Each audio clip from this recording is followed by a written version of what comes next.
Je sais pas par quel chiffre prendre la question, par les 130. C'est quoi l'idée en fait? C'est de dire les femmes sont encore oppressées comme, je sais pas, dans votre idée j'imagine qu'au Moyen-Âge, au 19e siècle, ce genre de choses, les femmes étaient absolument oppressées. Alors, et depuis 20 ans, parce que vous êtes extrêmement intelligente et que vous avez libéré la gente féminine, vous êtes 10 fois plus intelligente que vos arrière-grand-mères, que vos grands-mères. Et qu'aujourd'hui, les femmes sont enfin heureuses par rapport au passé. J'imagine que c'est un petit peu votre grande idée de cette espèce de féminisme qui aurait tout libéré. Je pense que ça est une idée extrêmement simpliste, enfantine, qu'elle réduit tout en blanc et en noir. Avant, c'était mal, aujourd'hui, c'était bien, parce qu'on est là, nous, les femmes. Et je pense qu'en réalité, c'est beaucoup plus compliqué que ça. Que des femmes malheureuses, il y en a énormément aujourd'hui, actuellement, dans la situation actuelle. Et que vos grands-mères, encore une fois, n'étaient pas plus bêtes que vous. J'aime bien quand les garçons, ils m'expliquent que la vie des filles, j'adore ça. Continuez, c'est hyper intéressant. Expliquez-moi comment on est. Expliquez-moi, moi j'attends ça en fait. J'attends que vous étiez en train de chercher des chiffres. Et vu que vous étiez en train de chercher, vous n'arriviez pas à les trouver, j'essaie de vous aider. Vous êtes en train de m'expliquer comment les femmes pensent, comment les femmes sont. J'ai encore rien dit, j'ai juste dit que pour moi, la vision d'un passé absolument noir, où les femmes étaient malheureuses et vous seriez l'incarnation du bonheur féminin depuis que les hommes vont à la crèche, et je sais pas, dans la caricature que vous avez faite, et que les hommes acceptent que les femmes aillent prendre des verres. Enfin, ce truc-là, à part peut-être chez les islamistes, je pense que... Lucas a une réaction? Mais à part les islamistes, je pense qu'aucun homme ne remet en cause ce genre de choses. C'est pour ça, encore une fois, que c'était drôle ce que vous avez fait, mais ça me paraissait un petit peu fantasmatique. Le débat n'est pas dans l'acceptation, en fait. C'est pas ça. On n'a pas besoin de votre permission, en fait. Je vais donner mon point de vue. Il y a une attaque en règle contre cette masculinité que l'on aujourd'hui vomit. Et c'est un petit peu normal d'une certaine façon, parce que vous savez, on passe très rapidement d'un jugement d'une inutilité de quelque chose à un jugement d'une nuisibilité de quelque chose. Et donc maintenant, tous les discours à la mode, tout un discours qui vient d'ailleurs d'une sorte de marxisme appauvri, j'en parlerai plus tard peut-être, et tout le discours à la mode est de considérer que les hommes, de tout temps, de manière indistincte et de vraiment, vraiment à toutes les époques et en permanence, ont été oppresseurs, ont mis les femmes justement dans un rôle secondaire, qu'elles n'ont participé quasiment à rien dans l'histoire et dans la culture. Au point même d'ailleurs, je dirais que c'est pour moi un discours qui est totalement misogyne d'une certaine façon, parce que quand on entend le discours post-féministe, celui qui est aujourd'hui à la mode encore une fois dans les ministères, avec Marlène Schiappa ou à la télévision ou dans les universités, c'est un discours qui en gros réduit la femme à une victime, qui l'essentialise en tant que victime, et qui considère que la femme n'a rien fait dans l'histoire et dans la culture, puisque cette culture est par nature patriarcale et donc extrêmement oppressive à l'égard des femmes. Alors moi je crois tout l'inverse, je pense que la culture de tout temps, à part à des époques de danger, comme des époques de guerre éventuellement, ou des époques de crise, des époques pathologiques, je pense que la culture humaine, particulièrement dans les civilisations européennes, a toujours été la coproduction féminin-masculin. Je vais vraiment arrêter de débattre avec les féministes tant qu'elles n'auront pas pris les cours d'histoire. Pourquoi est-ce qu'il y a une partie des mecs qui, après le hashtag MeToo, qui après le hashtag Balance ton porc, sont crispés par le féminisme aujourd'hui? C'est une réalité. Alors, parce qu'en fait, aujourd'hui, on confond tout. Et en fait, il y a un mouvement qui continue de s'appeler le féminisme, c'est-à-dire qui s'accapare tous les bienfaits du premier féminisme, à savoir des choses qui sont liées à la liberté des femmes actuelles, on va en parler, et qui continue de s'appeler féminisme. Et le féminisme est en fait gorgé de... jouit d'une bonne image. Personne ne peut être contre le droit des femmes. Personne veut détester les femmes. C'est vrai que le féminisme, c'est un peu comme l'écologie. Hein. C'est vrai que le féminisme, c'est un peu comme l'écologie. Voilà, je vous permets de me couper, d'ailleurs, les féministes sont hyper... elles sont hyper intégrées dans la société, elles sont hyper kiffées. Oui, c'est vrai, mais grave. Non, mais en tout cas, dans la société institutionnelle, sur France TV, sur tout ce qui est subventionné par l'État, vous êtes très intégrés. Marlène Schiappa était à la tête de l'État. Simplement... Pas moi, moi je suis pas subventionné, mais en revanche je peux vous citer une dizaine au moins de sites féministes, ultra-féministes et de propagande qui sont subventionnés par l'État. Donc pour des rebelles subventionnés par l'État... Le féminisme radical, vous voulez dire le terrorisme, bien sûr, exactement, terroriste. comme Christine Delphi qui est au CNRS, qui est payée depuis 40 ans par l'État, alors que c'est l'une des féministes les plus révolutionnaires du monde. Vive la révolution. Enfin bon, bref, j'aimerais juste dire que en fait on fait cette confusion sur le féminisme, parce que si le féminisme, c'est la défense des droits des femmes, si le féminisme, c'est la défense de la féminité, si le féminisme, c'est d'aider les femmes dans leurs conditions, de leur permettre d'être libres, de choisir ce qu'elles veulent faire dans la vie, si elles veulent être ingénieures, qu'elles puissent le devenir, si elles veulent travailler, qu'elles puissent l'être. Bien sûr, si c'est aider les femmes, ce féminisme-là, qu'on pourrait résumer, même si c'est plus compliqué que ça, dans le féminisme première génération, ce féminisme-là est partagé aujourd'hui, je pense, par 99% des hommes occidentaux. Alors parfois, on peut ne pas être parfait, on peut être un peu macho, un peu réfractaire, tout ça, mais dans le fond, il n'y a pas beaucoup d'hommes qui disent non, on veut remettre les femmes à la cuisine et les empêcher de sortir de leur maison. En revanche, quelque chose qui est vraiment vicieux et pervers actuellement, c'est qu'il y a ce que j'appelle un post-féminisme, comme est le post-moderne, qui ne s'occupe plus du tout qui n'est plus du tout lié à l'amour des femmes et qui ne s'occupe plus vraiment des femmes, qui est en fait beaucoup plus intéressé par la haine des hommes et également la haine des femmes en réalité, parce que ces féministes-là sont intéressés par la déconstruction, la partie de la déconstruction, et ne se contentent plus de chercher à donner plus de droits aux femmes, de faire ce qu'elles veulent. Et là-dessus, je serais d'accord avec elle, évidemment.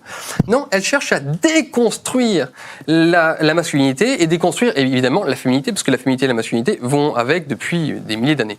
Donc en fait, ces femmes-là, ces femmes, c'est pas que des femmes d'ailleurs, il y a beaucoup d'hommes, ces post-féministes, sont dans la déconstruction, dans la guerre, dans la haine. Et celles-ci, et ça se voit d'ailleurs dans la façon de s'exprimer, dans ce qu'elles écrivent et dans leur volonté en permanence de détruire les schémas, les choses assez classiques qui ont permis de nous construire et qui correspondent encore, fort heureusement, à la majorité du genre humain, eh bien, ces gens-là apparaissent très antipathiques, effectivement, parce qu'elles ne se contentent pas de vouloir donner des droits, de vouloir aider les gens, mais au contraire de vouloir les attaquer dans une haine qui est extrêmement visible. Alors, et donc le post-féminisme, je me sens pas menacé parce que moi, elles ne m'atteignent pas et heureusement, l'environnement et la majorité des femmes ne sont pas comme ça, mais elles sont une minorité, encore une fois subventionnées d'ailleurs, c'est pour ça qu'elles sont très bien en place, et dont le but est de déconstruire les genres, déconstruire la masculinité, l'homme, la femme, et d'être en fait dans la haine permanente. En fait. Et ça, ce n'est pas du féminisme. Aussi. Alors, on veut anéantir la masculinité. On peut pas être féministe et aimer les hommes, enfin on peut pas... Alors, ce que je viens de dire justement que le féminisme et l'amour de l'homme, ça va très bien ensemble, mais le post-féminisme que nous voyons à l'œuvre aujourd'hui, ce n'est plus du féminisme, il faut comprendre ça. Moi, je connais énormément de femmes qui me disent, moi je ne me reconnais pas dans ces post-féministes qui sont en permanence en train d'attaquer les hommes et de vouloir déconstruire, de les détester les femmes, parce que tout ce qui est féminin, elles le haïssent en général. Alors, vous savez, moi en fait, je refuse de compter les points. En fait, j'ai l'impression que justement, il y a tout un discours qui est fait pour entretenir une guerre des sexes, que je trouve stupide, d'autant d'ailleurs qu'en plus il devait vraiment y avoir guerre des sexes, je ne suis même pas certain que les femmes puissent la gagner, donc je ne pense pas que ce soit leur intérêt. Je crois qu'il faut au contraire chercher plutôt la complémentarité et tout le reste, et vous voyez, quand je pense à l'histoire, je vais utiliser un argument personnel, je sais que là pour le coup c'est facile dans un débat, je le sais, mais je vais quand même le faire. Mon arrière-grand-mère était mariée à un homme qui travaillait dans les mines de charbon à Alès. Il est mort à Verdun. Il a travaillé toute sa vie, il est mort jeune, donc pour donner de la nourriture à la famille, et il est mort à la guerre pour protéger son foyer. Mon arrière-grand-mère, eh bien, elle ne travaillait pas, elle s'occupait du foyer et des différentes familles, elle s'est remariée par la suite, elle a eu des enfants, elle a eu une longue vie. Est-ce que vraiment j'ai envie d'aller me demander qui était des deux le plus opprimé, qui a le plus souffert et tout ça? J'ai pas envie de rentrer dans ces considérations stupides du comptage de points, qui était le plus soumis, qui était les témoins. Encore une fois, je trouve que ce discours est absolument réducteur, stupide, et nous entraîne vers, je crois, un nihilisme absolu, parce que là où nous devons travailler, en fait, c'est plutôt d'essayer de trouver un féminisme qui s'occupe davantage du bonheur des femmes plutôt que de la haine des hommes, parce qu'en fait, ce discours-là, j'ai l'impression que ce discours post-féministe et des hommes qui cherchent à leur plaire, j'ai l'impression que c'est, si vous voulez, qu'ils aiment les femmes, qu'elles aiment les femmes comme les bolcheviks aimaient les ouvriers. Vous voyez, elles ne s'intéressent pas en réalité à leur sort et à améliorer les choses, et donc la vie entre les deux sexes. C'est vrai qu'il y a un argument qu'on parle beaucoup, c'est l'inégalité salariale encore entre les hommes et les femmes. C'est une réalité. Mais ça peut se nier ou s'expliquer, ce genre de choses, par exemple. Et alors, comment vous expliquez une inégalité salariale à poste égal entre un homme et une femme, par exemple ? Deux choses, plusieurs choses. Déjà, d'une, à poste égal, à travail égal, je suis absolument pour l'égalité parfaite salariale entre l'homme et la femme. Déjà, première chose. En fait, quand on fait des analyses multivariées sur la question des écarts salariaux entre les hommes et les femmes, on s'aperçoit qu'il y a beaucoup de causes et c'est pas si évident que ça. D'ailleurs, la dernière révélation qui a été faite il y a un mois, je crois, sur la question, vous pouvez le trouver, expliquait que seulement 5% des écarts salariaux étaient difficilement explicables. Seulement 5%. Ces 5% sont inadmissibles. Je suis tout à fait d'accord avec tout le monde ici, j'imagine. Mais après, si vous voulez, il faut essayer de chercher les causes à tout cela. C'est-à-dire que si les hommes sont dans des métiers qui sont plus encourageants financièrement, qui sont dans des plus hauts postes, ce genre de choses, ça s'explique beaucoup plus sérieusement par des questions, alors, je peux tout vous faire, des questions culturelles, mais également biologiques. Et c'est pas un mal, dans le sens où si les hommes sont plus intéressés par la compétition, par le contrôle des ressources, et les femmes beaucoup plus intéressées par leur famille, parfois ça arrive, et c'est pas non plus un mal d'être intéressé par la famille, être intéressé par des métiers qui sont pas subalternes, parce qu'ils sont très importants, mais les métiers de s'occuper des autres, c'est ce genre de métier, ce n'est pas un mal, il n'y a pas à cracher là-dessus. Et si vous voulez, je peux vous expliquer ça biologiquement, on le fera sans doute tout à l'heure. Et j'aimerais juste vous faire une autre remarque par rapport à ça, c'est qu'effectivement, on trouve les hommes aujourd'hui dans les métiers qui gagnent beaucoup d'argent, mais on les trouve aussi majoritairement dans les métiers qui gagnent le moins d'argent. C'est-à-dire qu'en fait, il y a une variabilité chez les hommes qui est beaucoup plus grande que la variabilité chez les femmes. Donc effectivement, vous pouvez me parler des hommes qui sont dans les 440, dans les financiers, mais il y a beaucoup plus d'hommes qui sont aussi poubelleurs, qui travaillent dans des métiers vraiment qui sont les plus bas dans le domaine social, beaucoup plus que les femmes également. Métiers dangereux, métiers qui ne sont pas respectés, ce genre de choses. Donc si vous voulez, les hommes, la variabilité chez les hommes est beaucoup plus grande, c'est-à-dire que vous trouvez effectivement beaucoup plus d'hommes dans les hauts métiers, mais également beaucoup plus d'hommes dans les bas métiers. Donc là-dessus, on n'entend pas les féministes. Vous savez, la machine économique est une machine relativement neutre. Donc si les patrons avaient la possibilité d'embaucher des gens aux mêmes compétences, aux mêmes diplômes, à la même capacité de travail et tout le reste, donc vraiment à égalité, et payer des gens 10% moins cher, je vous garantis que les hommes auraient du souci à se faire sur le marché du travail. Tous les patrons, la machine capitaliste n'a pas de cœur, n'a pas de sexe, n'a rien du tout. Ils embaucheraient, mais vraiment, de partout, que des femmes. C'est ce que j'appelle dans mon bouquin le capitalisme sexuel. C'est pas directement en rapport avec Marx, et c'est pas une manière de simplifier Marx ou autre. C'est pas du tout ça. Pourquoi je parle de capitalisme sexuel ? C'est parce que les femmes ont été vues comme un capital. Je parlais de Bienfond-Gilles tout à l'heure, un capital qui valorise les hommes, c'est-à-dire que la compétition entre hommes se fait. Tout à fait vrai et donc, aussi. Et donc, non, Vous faites un tunnel, une seconde, pas du tout. Pas du tout. Vous avez fait 2 tunnels à vous tout seul. Vous inquiétez pas pour les tunnels, mais néanmoins, oui, c'est bien fertile, elle permet de faire des enfants. Mais pas seulement, parce que c'est aussi une valeur. C'est pour ça qu'une femme, elle va être décorée par l'homme qui va être fier d'elle en la sortant. On ne dit pas ça en sens inverse d'un homme. Je suis désolé, on ne peut pas tout renverser non plus. Et donc, elle se présente comme ce bien qui peut être ouvert, qui est joli, qui est empaqueté en quelque sorte, qui crée de la valeur pour les hommes.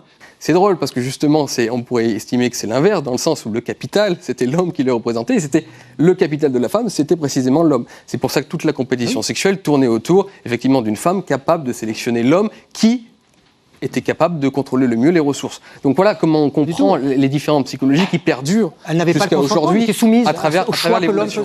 Je ne dis absolument pas que le passé était parfait et qu'aujourd'hui c'est catastrophique. C'est ce que j'ai dit tout à l'heure. Je dis que, en revanche, je n'ai pas la vanité de croire, comme les modernes, que nous sommes parfaits aujourd'hui et que le passé est un ensemble, un résidu d'horribles machistes, patriarcaux, racistes, opprimés, oppresseurs, tout ça, et qu'aujourd'hui on est enfin libérés et bien. C'est on-off. Je croyais qu'il était interdit entre nous de se couper.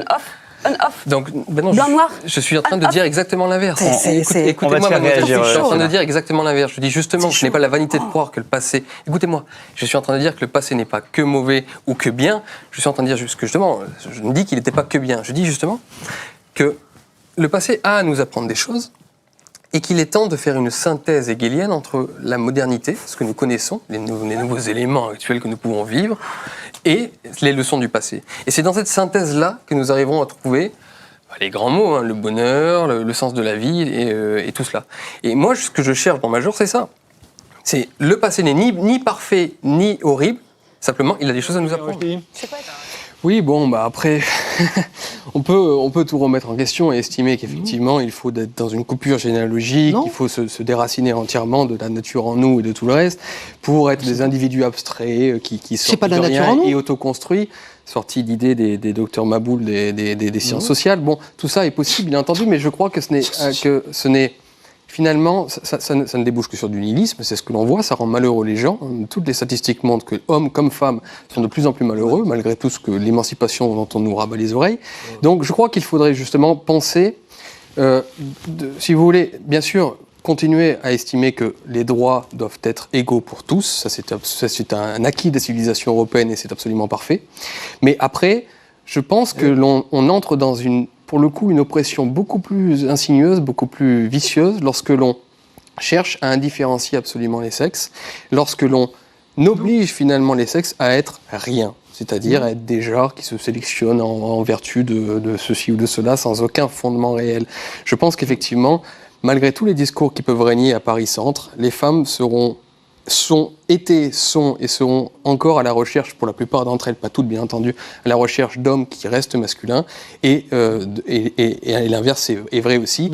En fait, pour moi, le vrai aboutissement du féminisme, c'est simplement d'arriver à ce que justement le féminisme ne soit plus une question, en fait, et qu'on arrête de se définir par le genre, qu'on arrête de dire justement je suis un homme, donc je dois être comme ça, je suis une femme, donc je dois être comme ça, je suis blanc, donc je dois être comme ça, je suis noir, donc je dois être comme ça, donc j'ai telle caractéristique. En fait, moi j'ai 10 000 identités, je pense que... L'individualisme le plus total, quoi. Bah non, voilà. au contraire, je pense que c'est le contraire dans l'individualisme. On s'auto-construit, on n'a pas d'histoire, pas de passé, pas de futur, on s'auto-construit. On est le démiurge de soi-même, dans un égoïsme le plus absolu. On peut être tout ce que l'on veut, comme en Hollande. Moi je vis à Amsterdam aujourd'hui. En Hollande, il y a 2 semaines, il y a un type qui a décidé qu'il n'avait pas 49 ans, mais 35. Ouais, pourquoi pas? Oui, non, mais très bien. On décide tout. Il veut changer son état civil, non mais vraiment. On veut changer de sexe. Oui, très bien. Non, mais là, vous parlez. On est maître de soi, la société n'existe plus. Les autres autour de soi n'existent plus. d'accord. Il n'y a que nous-mêmes, notre nombril et notre trou de balle. Voilà. Ça, c'est l'idéal parfait de l'individualisme moderne qui est à la tête de l'État, qui n'est pas révolutionnaire. On va revenir sur la